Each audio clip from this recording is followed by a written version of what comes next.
요한일서 2장 1절에서 11절까지의 말씀을 가지고 오늘 같이 하나님의 말씀을 상고하겠습니다. 요한일서 2장 1절에서 11절 말씀입니다.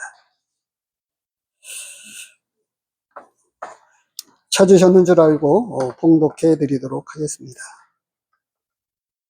나의 자녀들아, 내가 이것을 너희에게 쓰면 너희로 죄를 범하지 않게 하려 함이라. 만일 누가 죄를 범하여도 아버지 앞에서 우리에게 대언자가 있으니 곧 의로우신 예수 그리스도시라. 그는 우리 죄를 위한 화목제물이니 우리만 위할 뿐 아니요 온 세상의 죄를 위하심이라. 우리가 그의 계명을 지키면 이로써 우리가 그를 사랑하는 줄로 알 것이요 그를 아노라 하고 그의 계명을 지키지 아니하는 자는 거짓말하는 자요 진리가 그 속에 있지 아니하되 누구든지 그의 말씀을 지키는 자는 하나님의 사랑이 참으로 그 속에서 온전하게 되었나니 이로써 우리가 그의 안에 있는 줄을 아노라. 그의 안에 산다고 하는 자는 그가 행하시는 대로 자기도 행할지니라. 사랑하는 자들아, 내가 새 계명을 너희에게 쓰는 것이 아니라 너희가 처음부터 가진 옛 계명이니 이 옛 계명은 너희가 들은 바 말씀이거니와 다시 내가 너희에게 새 계명을 쓰노니 그에게와 너희에게도 참된 것이라. 이는 어둠이 지나가고 참빛이 벌써 비침이니라. 빛 가운데 있다 하면서 그 형제를 미워하는 자는 지금까지 어둠에 있는 자요 그의 형제를 사랑하는 자는 빛 가운데 거하여 자기 속에 꺼리낌이 없으나 그의 형제를 미워하는 자는 어둠에 있고 또 어둠에 행하며 갈 곳을 알지 못하나니 이는 그 어두움이 그의 눈을 멀게 하였습니다. 오늘 이 말씀을 가지고 믿음의 사람들에게 있는 특징이라고 하는 제목으로 오늘 이 말씀을 같이 나누도록 하겠습니다. 말씀 본문을 가만히 읽어보면 조금은 이상하게 도전적으로 우리에게 말씀해 주고 있습니다. 4절에 보면 그를 아노라 하고 라고 이렇게 되어 있어요. 그를 아노라 하고. 예수님을 믿는다고 하고 하나님을 안다고 하면은 어떻다고요?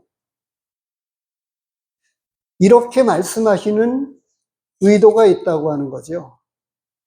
그리고 이것은 세 가지의 같은 또 다른 측면에서 세 가지로 이야기를 해주고 있어요. 첫 번째로는 그를 안다고 하면 이렇게 이야기를 한다면 6절에서는 그의 안에 산다고 하는 자는 이렇게 말씀하고 있어요. 그의 안에 산다고 하는 자는. 또다시 9절 말씀에 보면 빛 가운데 있다고 하면서 라고 되어 있어요. 빛 가운데 있다고 하면서. 당시에 어찌됐든 영지주의자들과 거짓 교사들이 있었습니다. 그래서 영을 다 믿지 말라고 했습니다. 근데 이것은 오늘날에도 전혀 이상하지 않습니다. 왜냐하면 수많은 교회들이 있고요. 또 예수님을 믿는다고 하는 하나님의 자녀라고 이야기를 하는 수많은 사람들이 있기 때문입니다. 그리고 많은 목사님들이 계시지만 당시에 거짓 교사들과 영지주의자들이 있어서 어떻게 그들이 교회 안에 들어와서 하나님의 교회에 들어와서 이 갈라디아서에서 이야기하는 다른 복음을 전하는 사람들이 있었다라고 하는 것을 엿볼 수 있죠. 근데 이 영지주의자들과 거짓 교사들이 어떻게 교회 안에 들어올 수 있었을까요? 이상하지만 거짓 교사들과 영지주의자들과 다른 복음을 가지고 있는 진짜 복음이 아닌 진짜 복음처럼 그들은 믿고 있었는지 모르지만 정확하게 말씀 안에서 참된 믿음 안에서 보면 올바르지 못한 신앙을 갖고 있었던 사람들이 이 요한일서가 기록되고 있던 이 초대교회에도 있었고 지금도 이 진짜 복음이 아닌 다른 복음이 증거되고 또 목사님이라고 하지만 참되게 거듭나고 회심한 목사님들이 아닌 그저 단순하게 신학을 공부하고 학문적 과정으로 공부를 하고 참된 믿음 없이 시험에 패스해서 강도사 목사고시에 합격하고 학문적으로요. 그런 차원에서 목사님이 되신 분들이 많은지는 모르겠습니다만 있다고 하는 것입니다. 그래서 오늘 간증에도 그 주보에 실려 있습니다만 이 아들이 믿음을 가진 그 자매님의 그 아들이 예수님을 믿는 일에 아주 거부 반응을 가지고 있었다고 이야기를 하고 있죠. 왜냐하면 믿는다고 하는 사람들이 오히려 더 나쁘다고 하는 것을 그는 보았고 알고 있었기 때문에 예수님 믿는 거에 대해서 상당한 거부 반응을 일으켰는데 전도 폭파 훈련을 받고 있었던 이모님을 통해서 순수하게 예의상 들어줄 줄 알았는데 이 복음을 진짜 믿음으로 고백하고 예수 그리스도를 거부 반응을 일으켰던 사람이 예수님을 구주로 고백하게 된다고 하는 것은 놀라운 일입니다. 그래서 이 제목에 나타나 있는 대로 아들의 마음에 뿌려진 이 복음의 씨앗이 언제부턴가 기도했는데 오늘 우리 한 자매님의 모친, 온양온청에 계신 모친이 오래도록 기도해왔던 이 기도대로 정말 예수님을 교회 나가는 것조차를 아주 반대하고 그랬었던 분이셨는데 온양온천 교회를 통해서 또 목회하고 있는 분들을 통해서 또 전도 집회를 통해서 이런 과정들을 통해서 예수 그리스도를 구주로 믿게 되고 난 다음에 놀라운 변화가 일어났다고 하는, 구원받았다고 하는, 믿음을 갖게 되었다고 하는 이 고백을 들었습니다. 근데 아무튼 당시에 이렇게 진짜가 아닌 그렇게 생색을 내는 믿는 사람처럼 보이는 사람들이 참 많이 있었다고 하는 거예요. 그래서 유독 요한일서에서는 그것에 관해서 이렇게 말씀을 하고 있는 거예요. 그를 아노라 하고 그의 계명을 지켜야지 아니하는 자는 어떻게 참된 믿음을 가지고 있는지, 진짜 구원받았는지 안 받았는지를 어떻게 알 수 있느냐라고 하는 차원에서, 그런데 그들을 가려내기 위한 목적으로 이 말씀을 쓰시고 있는 것은 아니에요. 오늘 본문에서 중점적으로 다루고 있는 내용이 뭐냐 하면 믿는 성도들이 죄를 짓지 않게 하려면 어떻게 해야 되느냐, 이런 말씀에서 기록되고 있습니다. 그래서 이 말씀은 1장에서부터 이어져 내려오고 이어지고 있는 내용입니다. 하나님과 교제하는 사람들은 복음을 가지고 있는 사람들은, 진리를 가지고 있는 사람들은 죄를 짓지 않는다고 하는 거예요. 무엇보다도 튼튼하고 강력한 완전한 하나님의 조치, 그것은 뭐냐 하면 우리에게 대원자가 계셔서, 아주 쉬운 말로 이야기하면 완전한 변호사이신, 우리를 변호해 주실 예수님이 우리에게 있어서 어떻게 말씀하고 있죠? 만일 누가 죄를 범하여도 아버지 앞에서 우리에게 대원자가 있으니 곧 의로우신 예수 그리스도라. 언제나 하나님의 아들 예수 그리스도께서 내가 바로 이 사람을 위해서 피를 흘렸다, 저 사람의 죄를 위해서 내가 죽었노라고 우리를 변호하고 계시고 대원자가 되어 계셔서, 대원자가 되어 주셔서 우리를 붙들고 계십니다. 복음이야말로 죄를 짓지 못하게 하는 아주 강력한 대항력을 갖고 있습니다. 코로나 시대를 우리는 지금도 겪고 있죠. 다시 지금 많은 사람들이 이 바이러스가 지금 창궐해서 많은 사람들이 지금도 세 번째, 네 번째, 3차, 4차, 지금 젊은 사람들에게는 큰 문제가 안 되지만 연로하시고 또 병을 갖고 계신 분들은 이 저항력이 없기 때문에 코로나는 아주 위험할 수 있다고 하는 이런 보도를 내리고 있는데 그렇습니다. 그런데 이 코로나 바이러스를 이기기 위해서 무엇을 맞지요? 백신을 맞는다고 하는데 이 백신이요 100%짜리가 아니에요.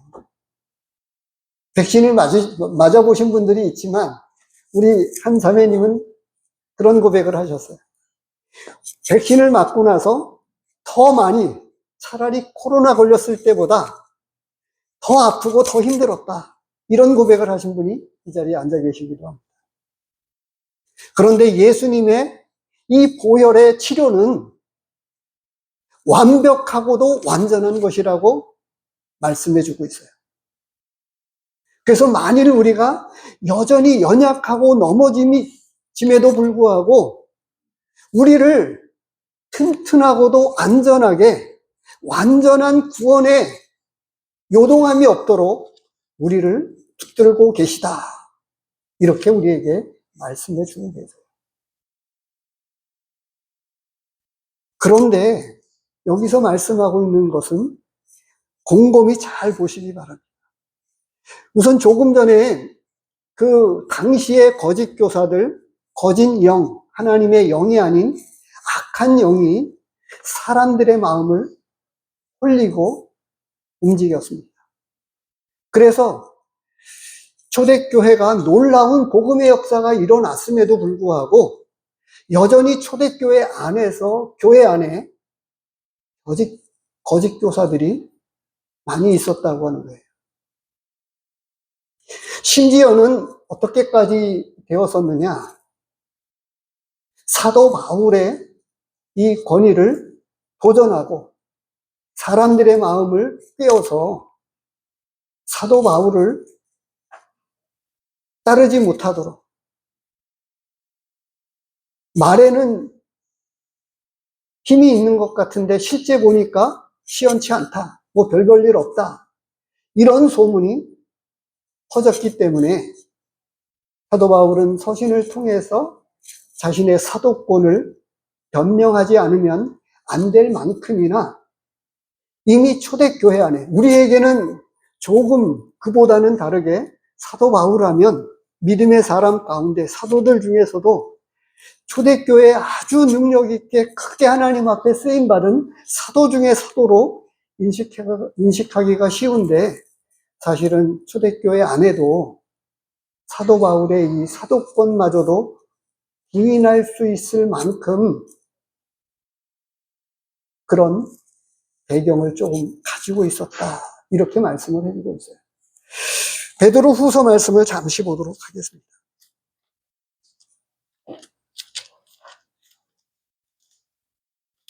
2장입니다.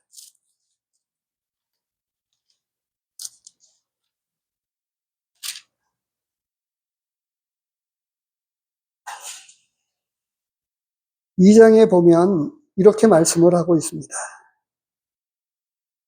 20절 말씀에 보면 20절, 21절 말씀만 보면 조금은 난해 구절이라고도 이렇게 표현을 하고 있기도 한데요. 20절, 21절 말씀을 보면 어떤 사람인지 한번 보시기 바랍니다. 만일 그들이 우리 주 대신 구주 예수 그리스도를 알므로 세상의 더러움을 피한 후에 다시 그 중에 얽매이고 지면 그 나중 형편이 처음보다 더 심하리니 의의 도를 안 후에 받은 거룩한 명령을 저버리는 것보다 알지 못하는 것이 도리어 그들에게 나으니라.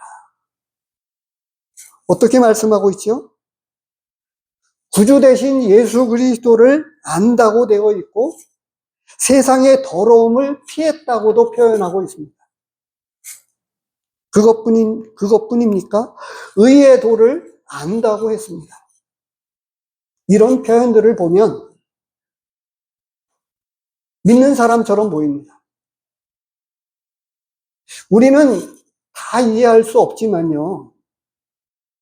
심지어 우리 지역교회 안에, 우리 교회 안에도 이런 표현을 제가 가끔 썼는데요. 아니, 종종 썼는지도 모르겠습니다.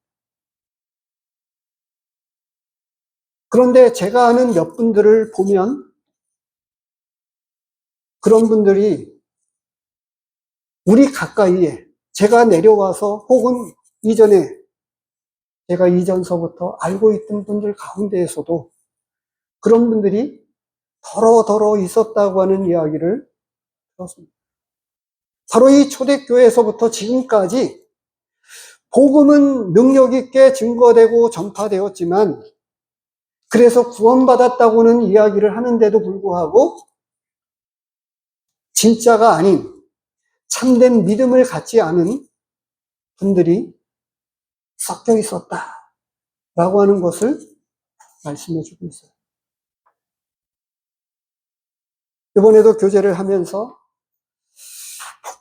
복음을 듣고 그렇게 해서 침례를 받았는데 속에서 갈증이 나고 그런데 다시금 예배 중에 말씀 중에 진짜 복음을 통해서 아니 복음의 소식이 진짜 심령 안에 역사되어져서 요한일서 표현으로 보면 진리의 말씀이 생명의 말씀이 복음의 말씀이 다시금 그 안에서 진짜 싹이 나서 변화된 삶을 이루게 되었다고 하는 고백을 엊그저께 들었습니다. 바로 이와 같은 사람들이 있었어요. 이 복음이 얼만큼 강력하냐 하면 죄에 대한 아주 강력한 저항력을 갖고 있어요. 죄를 짓지 못하게 할 만큼 강력한 능력을 가지고 있다고 합니다. 데살로니가서 말씀을 좀 찾아보겠습니다. 후서입니다. 데살로니가 후서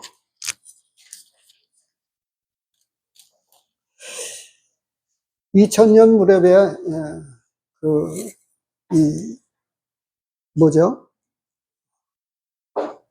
시한부 종말론이 우리 한국 교회와 한국 사회를 아주 대단하게 어렵게 만들고 혼란스럽게 했던 적이 있습니다. 그런 연휴에 이 주님의 재림에 대한 이것에 대해서는 많은 교회들에게서 이 재림에 관한 소망과 재림에 관한 말씀들이 식어졌어요. 아주 많이 식어져가지고 우리 지역교회 안에도 우리 믿음의 성도님들이 주님의 재림에 대한 소망이 얼마나 뜨거웠었습니까? 그런데 그 소망이 식어졌다고. 정말 많이 식었습니다. 그런데 이 베드로후서 2장에 보면 그렇게 되어 있어요. 2장 2절 3절에 보면 영으로나 또는 말로나 우리에게서 받았다 하는 편지로나 주의 날이 이르렀다고 해서 쉽게 마음이 흔들리거나 두려워하거나 하지 말아야 한다는 것이라. 누가 어떻게 하여도 너희가 미혹되지 말라. 먼저 배교하는 일이 있고 저 불법의 사랑 곧 멸망의 아들이 나타나기 전에는 그날이 이르지 아니하리니. 이 재림에 관한 것 때문에 당시에도 이 초대교회 안에서도 쉽게 동요되고 문제가 되었었다라고 하는 것을 밝혀내고 있습니다. 그러면서 그 9절서부터 몇 구절 말씀을 또 보면 악한 자의 나타남은 사탄의 활동을 따라 모든 능력과 표적과 거짓 기적과 불의의 모든 속임으로 멸망하는 자들에게 있으리니 이는 그들이 진리의 사랑을 받지 아니하여 구원함을 받지 못함이라. 이 10절 말씀과 11절 말씀을 눈여겨보시기 바랍니다. 11절 말씀에는 어떻게까지 말씀해 주고 있어요? 이러므로 하나님이 미혹의 역사를 그들에게 보내사 거짓 것을 믿게 하심은 진리를 믿지 않고 불의를 쫓아 하는 모든 자들로 하여금 심판을 받게 하려 합니다. 정말 이상하지만요. 이 참된 복음을 통해서 예수 그리스도를 정말 잘 섬기고 말씀 안에 있었는데 신천지로 그런 게임에 넘어간 분들이 있습니다. 근데 진짜 복음을 가졌다고 하면 이해가 안 되어지지만 그렇게 넘어갈 수 있느냐? 말이 안 되는 거예요. 근데 여기에 대한 해답을 데살로니가 2장에서 말씀해 주고 있어요. 베드로 후서에서 말씀하고 있는 그들, 어떻게 배교하는 일이 일어나고 거짓 영에 속아 넘어가서 그렇게 빠질 수 있느냐라고 하는 문제를 놓고 보면 시간 한정상 다 찾지 못하겠습니다만 어찌됐든 말씀해 보면 찾아보겠습니다. 가라지에 대해서 말씀을 해주고 있어요. 마태복음 13장입니다.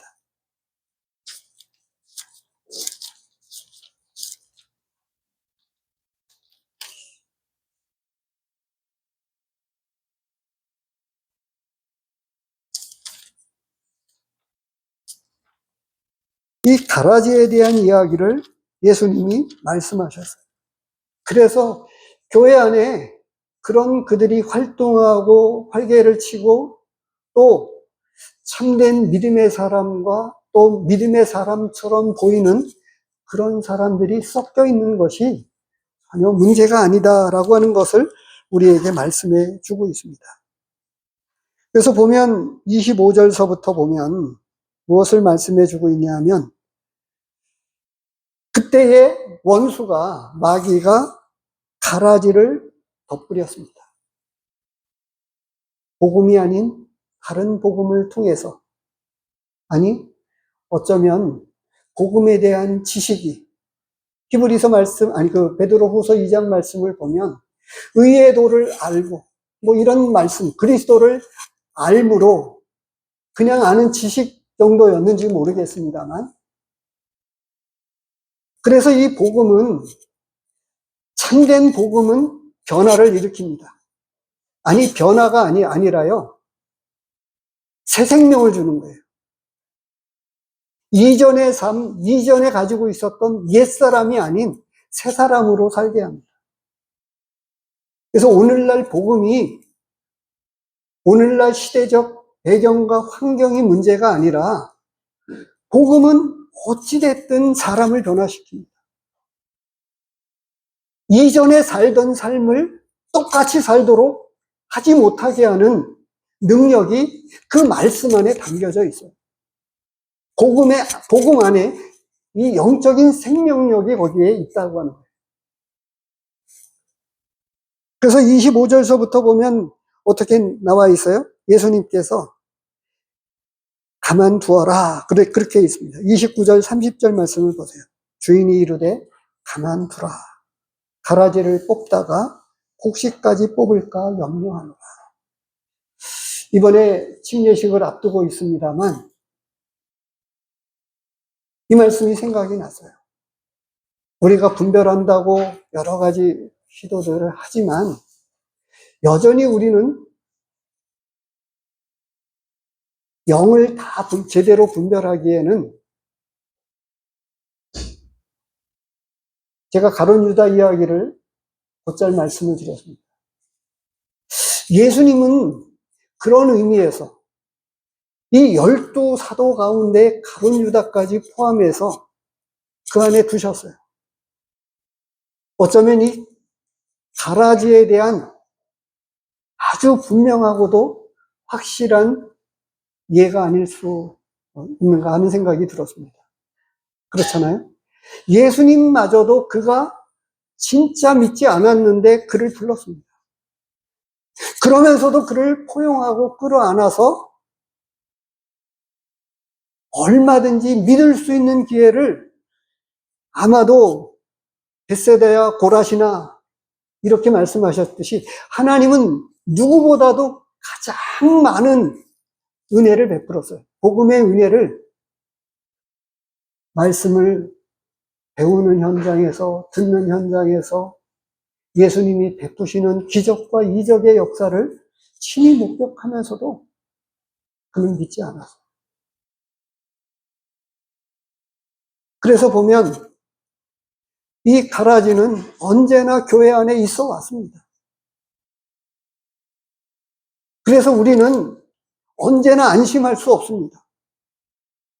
진짜 복음은 말씀으로 살아가게 하는데 오늘 본문에서 다시 돌아와서 이런 주변의 초대교회에서부터 시작된 이 가라지와 또 초대교회 안에 있었던 교회 안에 어떻게 이런 일이 일어날 수 있을까라고 말씀을 하고 있는데 그런데 그런 사람들을 염두에 두고 조금 그런 말씀을 하고 있는 거예요. 여기에 초점을 맞추어서 요한일서 말씀은 말씀하고 있는 게 아니에요. 서두에 말씀을 드렸던 대로 진짜 하나님과 교제하면 하나님과 교제하는 사람들에게는 그렇게 모양만 내는 그런 사람이 아니다. 이름뿐인 그리스도인이 아니라 참된 그 안에 예수님의 생명이 살아 역사하고 생명력이야말로 얼마나 강력한지 모릅니다. 농사 짓는 분들은 알 거예요. 돌아서면 요즘은 아주 강력한 제초제 이 농약이 있어서 조금 약효를 봅니다만 돌아서면 얼마나 잡초가 금방 일어납니까?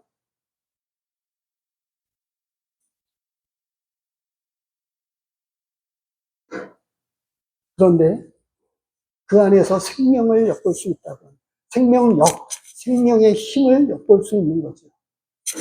이 예수님의 생명은 놀라운 능력을 가지고 있어서 아이가 태어나면 의사가 여기 간호사이신 자매님이 있습니다만 출산 이후에 아이 엉덩이를 탁 때려서 올리잖아요. 왜 그렇게 합니까? 그리고 아이의 이 엄마 젖을 빠는 힘이 얼마나 큰지 모릅니다. 저는 잘 모르지만 영적인 생명력은 진짜 이 영적인 생명을 가지고 있는 사람은 영적인 것을 찾게끔 되어 있어요. 그래서 오늘 본문 말씀에 그렇게 말씀을 해주고 있는 거예요. 초점은 그렇게 조금 염두에 두면서 말씀하고 있지만 죄를 짓지 못하게 하는 능력이 이 복음의 말씀, 진리 안에 속해 있다. 진리가 그 안에 있다라고 하는 것을 말씀해 주고 있는 거예요. 그것을 이렇게 표현해 주고 있어요. 4절 중간 부분, 진리가 그 속에 있지 아니하되. 진리는 어떻게 하죠? 말씀 몇 구절을 보면 그렇게 되어 있습니다. 요한복음에 보면 우리가 잘 아는 말씀. 진리가 너희를 자유하게 하리라. 근데 이 말씀을 또 넌지시 그 모양만 가지고 있는 사람은 이제 율법으로 살지 않게 해주셨으니까 내 마음대로 산다. 내 마음대로 살아도 된다. 이런 착각을 갖고 있는 거예요. 절제된 삶, 품이 있는 하나님의 자녀로서의 이런 삶을 사는 게 아니라 대충 살고 엉망으로 살고 그러면서 그럴 때에는 이 간증에도 그게 있죠. 예수님의 속죄가 변명거리로 늘 갖다 붙여놓고 엉망으로 사는 사람들 때문에 자신은 믿는 것에 대해서 예수님 믿는 것에 대해서 아주 불쾌한 거부감을 갖고 있었다고 이야기하잖아요. 이게 세상 사람들이 흔하게 이야기하는 내용입니다.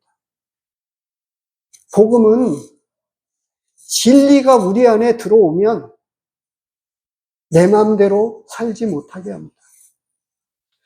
오늘 말씀에서 그런 말씀들을 자연스럽게 말씀해 주셨습니다. 그래서 오늘 말씀과도 예배 시간에 이게 감사한 말씀들을 보면서 다시금 언급할 필요가 있겠다 하는 생각이 들었습니다. 우선은 히브리서 11장 1절 말씀을 보세요. 오늘 예배 시간에 보았던 말씀이죠. 11장 1절에 어떻게 말씀해 주고 있어요? 믿음은 바라는 것들의 실상이요 보이지 않는 것들의 증거니 선진들이 이로써 증거를 얻었다.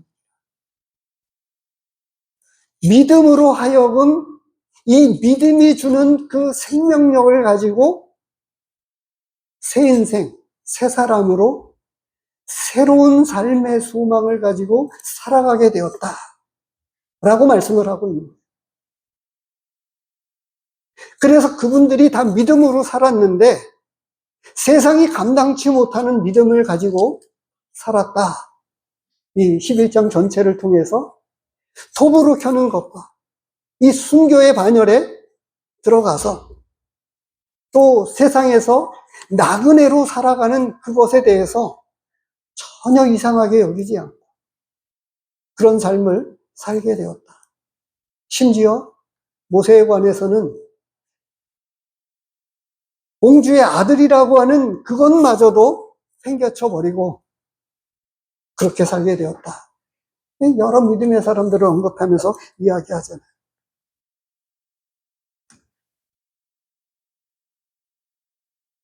제가 이 말씀을 생각하면서 어떤 여러 말씀들이 생각이 났습니다. 우리 성도님들이 한번 생각해 보세요. 진리가 우리 안에 들어오면 어떤 일들이 일어나죠? 진짜 이 생명력을 경험하고 또 이 경험 안에 여전히 우리는 진행형인데요. 가지고 있는 사람들에게는 어떤 말씀이 있죠? 죄에 대하여는 죽고 의에 대하여 살게 하려 하시니라. 죄에 대해서는 죽게 만드는 힘이 이 복음에 있고 말씀에 있어요. 내가 노력하는 게 아닙니다. 진리 자체가 우리 안에서 우리를 흔들어 놓습니다. 빌립보서 말씀을 보면 우리에게 또 말씀해 주고 있죠. 너희로 소원을 두고 행하게 하시나니 이런 말씀도 우리에게 말씀해 주고 있어요. 일일이 말씀을 찾지 않는 이유를 아시겠죠? 하나님이 우리 안에 소원을 두고 행하게 하시는데 말씀을 주셔서 어떻게 해요? 그 좋은 강력한 예가 어떤 말씀이죠? 내 말이 너희 안에 거하면 무엇이든지 원하는 대로 구하라. 그리하면 이루시리라.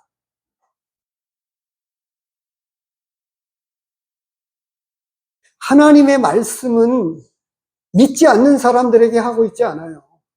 자주 언급합니다만 구약은 이스라엘 믿는 백성들에게 주셨던 말씀이에요. 이스라엘 백성들에게. 신약은 교회와 성도들에게 주신 말씀이에요.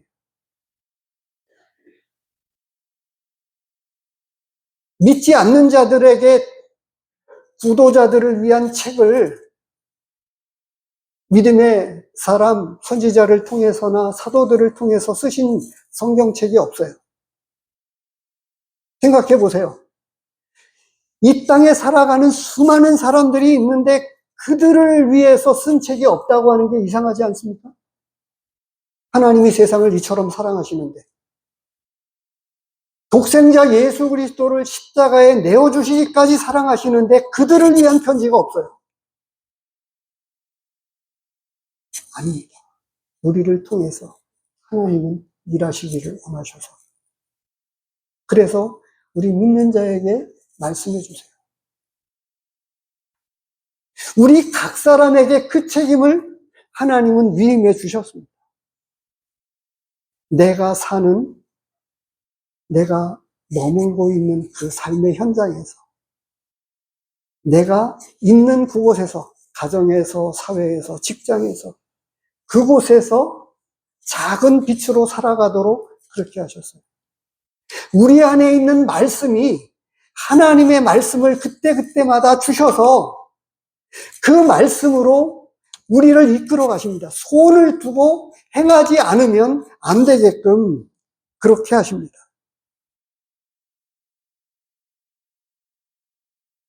고린도후서 10장 5절 말씀이 가장 좋은 예가 되는지도 모르겠습니다. 10장 5절에 보면 이렇게까지 되어 있어요.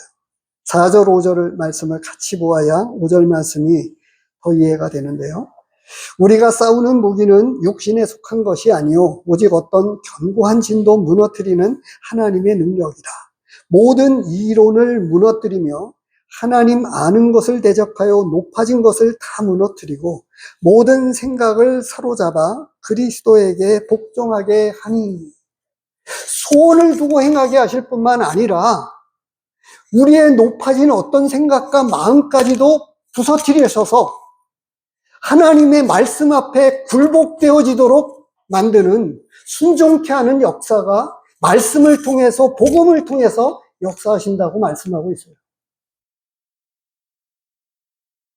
그런데 그렇게 말씀을 드리면 이상할까요? 복음적인 교회와 복음적인 성도들이라고 하는 사람들이 오히려 하나님의 말씀을 듣는 일에 등한히 하고 있어요. 또 다른 이야기로 하나님의 말씀으로 살아가는, 사람이 떡으로만 살 것이 아니오라고 말씀을 하고 있잖아요. 영적인 생명력이 어떻게 키워집니까? 초대교회에서 제일 먼저 일어난 첫 번째 반응이 무엇인지 아십니까? 사도의 가르침이었어요. 사도들 자신들도 도망가고 겁쟁이였고 배신자였었습니다. 그런데 하나님은 대언자가 되신 이 예수 그리스도를 통해서 그들의 허물과 부족함을 다 채우셔서 여전히 그들을 사용하셔서 그들을 통해서 하나님이 일을 하시는데, 사도들을 통해서 하나님의 교회와 성도들에게 이 말씀을 전하셨어요. 복음을 전하게 하셨고 말씀을 전하게 하셔서, 그래서 그들을 통해서 여전히 배워가면서 하나님의 교회에 하나님의 말씀을 이루어 가십니다. 언제나 이 첫 번째 특별히 힘을 주다 보니까 두 번째, 세 번째는 대충 흐리는 경향이 제게 늘 반복이 되는데 기억해 보시기 바랍니다. 주보의 두 번째, 세 번째. 하나님 말씀 자체가 우리를 이끌어 가십니다. 흔들어 깨워서 이 말씀으로 살지 않으면 안 되게끔 그렇게 역사합니다. 전에 그런 말씀을 조금 흘렸습니다만 제게는 그 누구보다도 상처들을 많이 갖고 있어요. 그런데 이 말씀 때문에 꼼짝을 못하는 거예요. 상처를 가지고 있어서 복음적인 교회라고 생각하고 있는 우리 교회들, 우리 성도들을 정말 보기 싫을 때가 종종 있었습니다. 지금도 그런 면들이 없잖아 있습니다. 그런데 말씀이 저를 굴복케 합니다. 말씀이 여전히 성도들을 사랑하게 하고 몸된 교회를 섬기게 합니다. 이런 영적인 생명력이 우리 성도님들에게는 어떻게 역사하고 계십니까? 두 번째로 우리에게 말씀하고 있는 것이 믿음의 사람들에게는 이 진리가 우리 속에서 역사하고 있고요. 두 번째, 믿음의 사람들에게는 하나님과 주를 본받게 합니다. 데살로니가 전서 1장에 보면 이 초대교회 중에 한 교회였던 데살로니가 교회가 구원받고 나서 복음을 통해서 예수 그리스도를 영접하고 난 이후에 이런 변화가 아주 제일 먼저 시작되었다고 이야기를 하고 있습니다. 그것을 세 가지로 이야기하고 있죠. 믿음의 역사와 사랑의 수고와 소망의 인내를 갖게 했다. 그래서 데살로니가 교회는 아주 이 믿음이 강력하게 역사해서 교회에, 이 데살로니가 교회의 특징 지어준 이 세 가지로 대변해 주고 있는데, 믿음의 역사와 그 믿음의 역사는 어떻게 시작되었느냐? 그것을 풀어서 이렇게 말씀을 해주고 있어요. 6절 말씀에 이 믿음의 역사는 이 5절 말씀을 통해서 이 구원의 확신이라고 하는 거를 말로가 아니라 실제 삶의 열매로 맺혀졌다. 이런 표현을 쓰고 있어요. 5절에. 이는 우리 복음이 너희에게 말로만 이룬 것이 아니라 또한 능력과 성령과 큰 확신으로 된 것임이라. 우리가 너희 가운데서 너희를 위하여 어떤 사람이 된 것은 너희가 아는 바와 같으니라. 이제 6절에서 또 너희는 많은 환난 가운데서 성령의 기쁨으로 말씀을 받아 우리와 주를 본받은 자가 되었으니. 이 믿음의 역사는 어떤 일이 일어났느냐? 사도들처럼 여전히 실패하고 넘어지고 부족한 면들이 있지만 주를 따르게 하고 주님의 말씀을 따르게 하고 주를 본받는 자가 되게 했다. 이렇게 말씀해 주고 있습니다.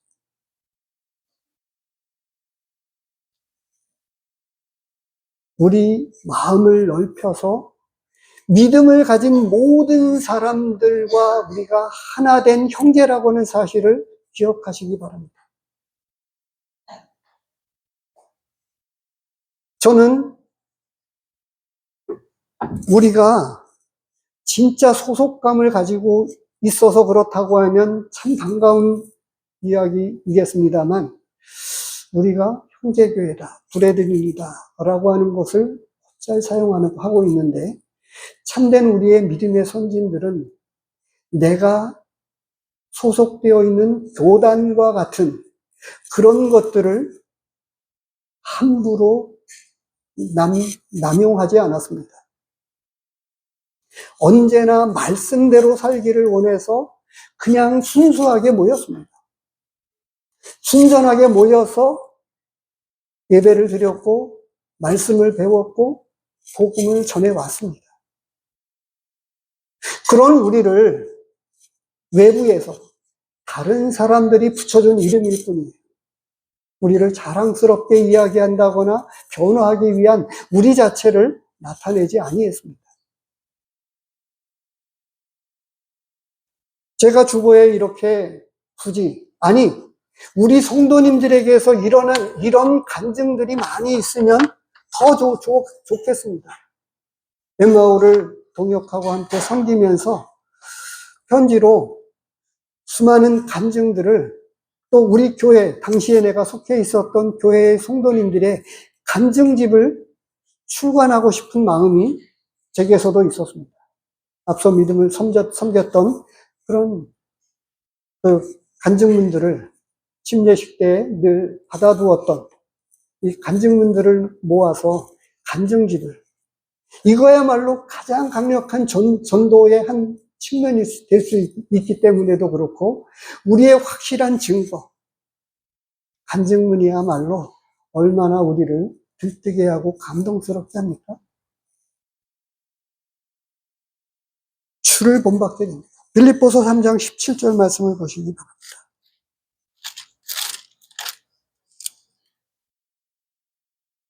형제들아, 너희는 함께 나를 본받으라. 그리고 너희가 우리를 본받은 것처럼. 본받고 있는데 본받으라고 말씀하고 있어요. 왜 이렇게 말씀하고 있을까요?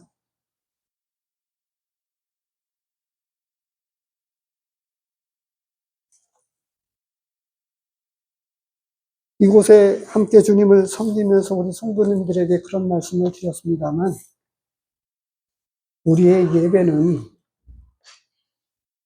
지난번에 곧잘 저는 그런 표현을 씁니다만, 성소의 예배가 아니라 지성소의 예배로 하나님과 깊은 곳으로 들어가서, 지성소로 들어가서 하나님과 교제하고 하나님과 동행하는 삶, 로마서 12장에서 이야기하는 산제사로 드리는 예배를 얼마나 하나님이 기뻐하시는지에 대해서 로마서는 우리에게 강력하게 말씀해 주고 있잖아요. 이참에 우리 형제님들에게 그런 제안을 드리고 싶어요.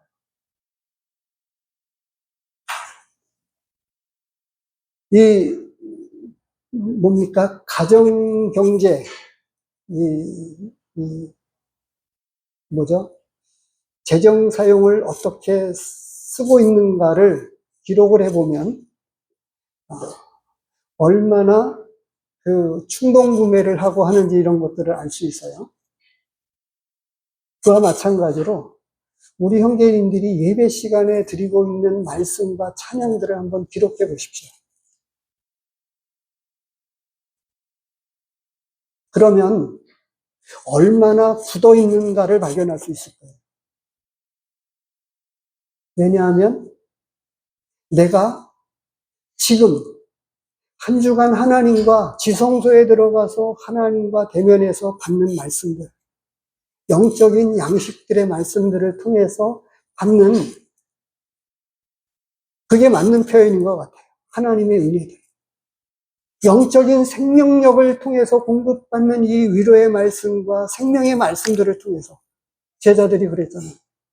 예수님이 너희도 가려느냐? 생명의 말씀이 여기 있사오니 우리가 어디를 가오리까? 그 놀라운 그 은혜들을 가지고, 그 받은 말씀을 가지고 하나님 앞에 나와서 예배를 드리면 한정된 말씀이 아니라 넘쳐나는 거예요. 그리고 이야기하면 감사할 수 있는 제목들이 얼마나 많이 있습니까? 이번에 카톡에 그런 것을 올렸는데요. 데살로니가 후서 말씀에 보면 그 감사하고 있는데, 하나님께서 베푸신 은혜만을 감사하게 아니라 하나님의 어떠하신 자체를 감사하고 있어요.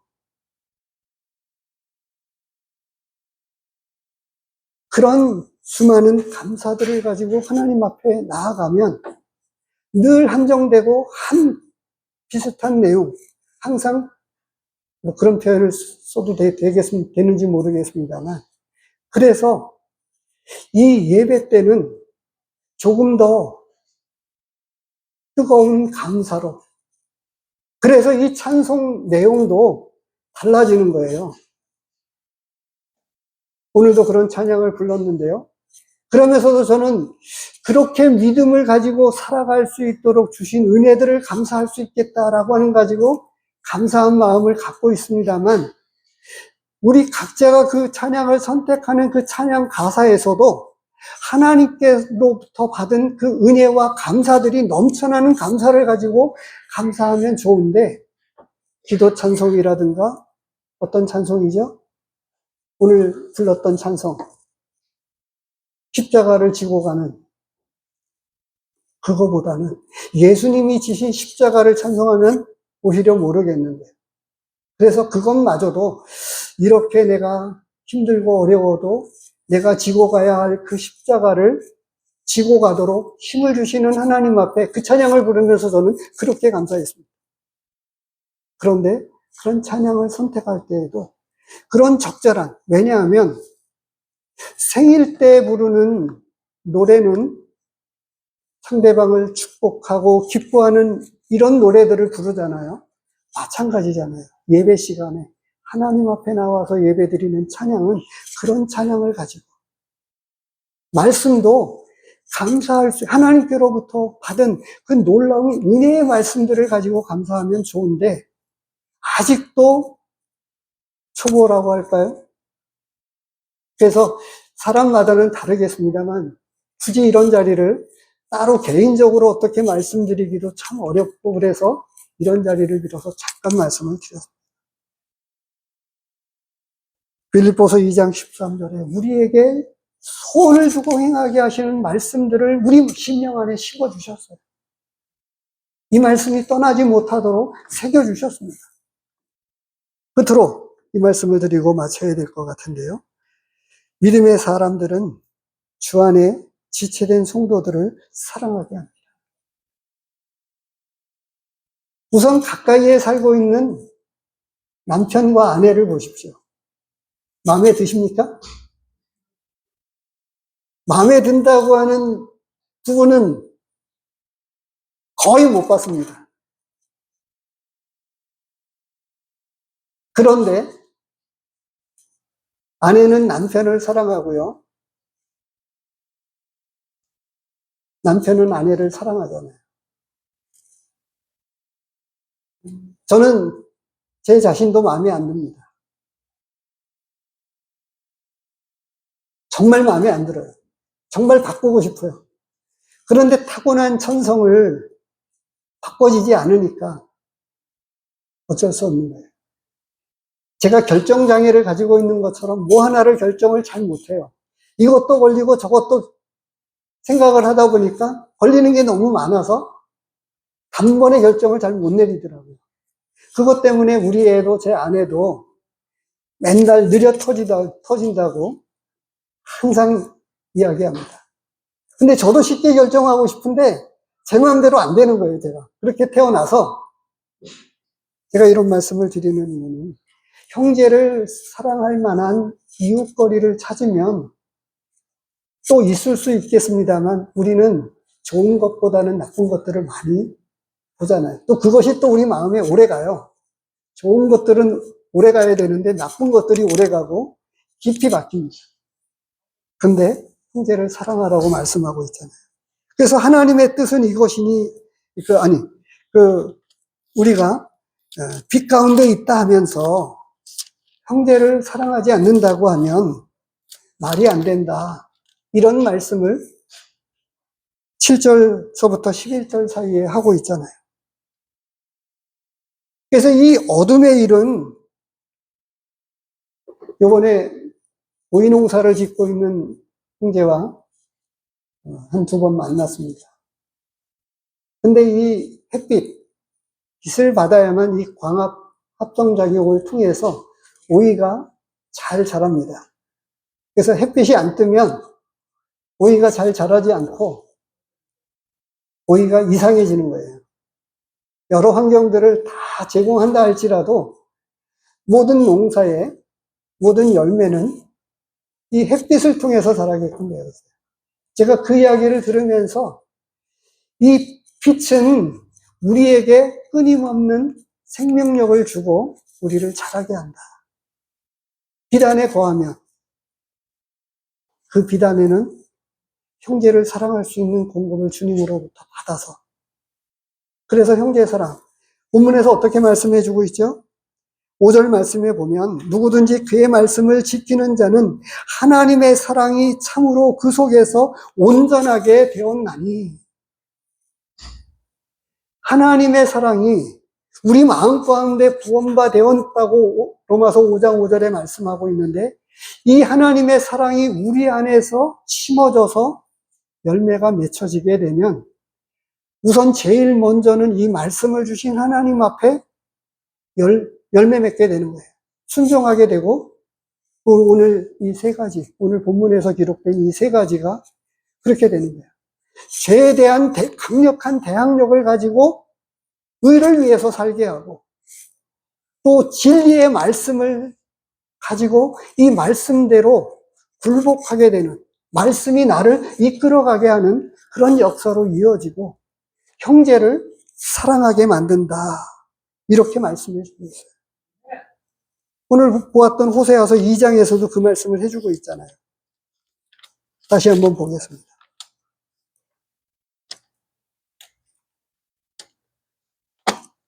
호세아서 2장에서 어떻게 말씀해 주고 있어요? 16절에 여호와께서 이르시되 그날에 내가 나를 내 남편이라 일컫고 다시는 내 바알이라 일컫지 아니하리라. 우리 마음 자체가 달라지는 거예요. 새 마음을 주신 하나님이 하나님만 오로지 바라볼 수 있게끔 하고 주 안에 한 식구된 영적인 우리의 지체된 성도들을 부족하지만 감싸 안게 되는 거예요. 그래서 초대교회 성도들이 사도들을 비겁한 일꾼들 이렇게 비난하지 않고 그들의 부족함을 비난하지 않고 하나님께서 세우신 그들을 믿음으로 받아서 배우고 순종해 나가면서 말씀을 배워갔습니다. 출애굽기서 2장 말씀을 보고 마치도록 하겠습니다. 2장에 보면 모세가 언급이 되고 있는데요. 모세가 하나님 앞에 쓰임을 받기도 전에 이 안에 있었던 영적인 생명력이 먼저 그를 가만두지 못하게 했습니다.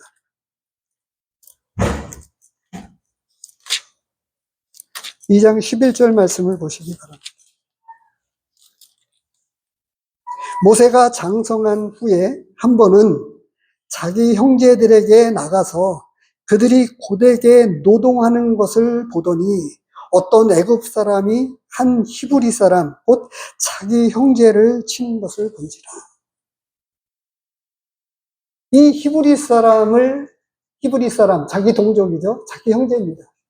매맞고 있는 것을 보면서 참지를 못했어요. 거룩한 분노가 일어났습니다. 이때에는 어떤 하나님의 부르심도 못 느꼈어요. 그런데 그는 주체할 수 없는 형제 사랑이 싹이 나서 그를 쳐 죽이고 애굽 사람을 묻었습니다. 근데 이 일로 인해서 쫓겨나게 됐어요. 도망자가 되었는데 이만큼이나 형제 사랑이 이 안에 있는 생명력으로 형제를 사랑하게 만들었습니다. 우리 안에 이 생명력이 나의 부족한 형제와 자매들을 보듬고 끌어안고 여전히 사랑하도록 그렇게 합니다.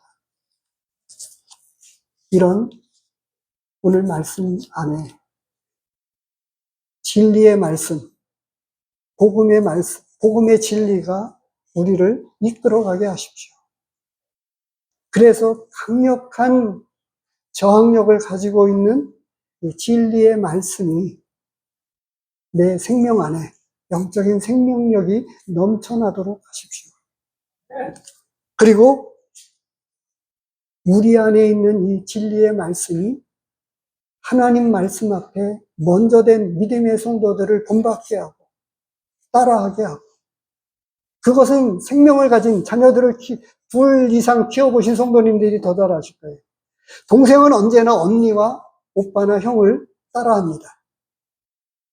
부모가 가르친 적도 없는데 동생은 먼저 된 첫째를 그대로 따라합니다. 맞잖아요. 영적인 생명력이 그런 거예요. 부족한 듯도 생각지 않고 그저 먼저 된 첫째가 하는 대로 그냥 따라하면 되겠거니 하고 그냥 따라하면 복 받습니다. 그리고 형제사랑, 이와 같은 우리의 사랑이 넘쳐나서 진짜 가지고 있는 우리의 특징, 이거는 외부 사람들에게서 공식적으로 인정받은 것이기도 했었어요. 형제사랑이 넘치는 교회, 그런 교회로 계속 유지되고 발전되기를 원합니다. 기도하겠습니다. 하나님 아버지, 여전히 저희는 부족합니다. 아버지 하나님 도와주셔서 진리의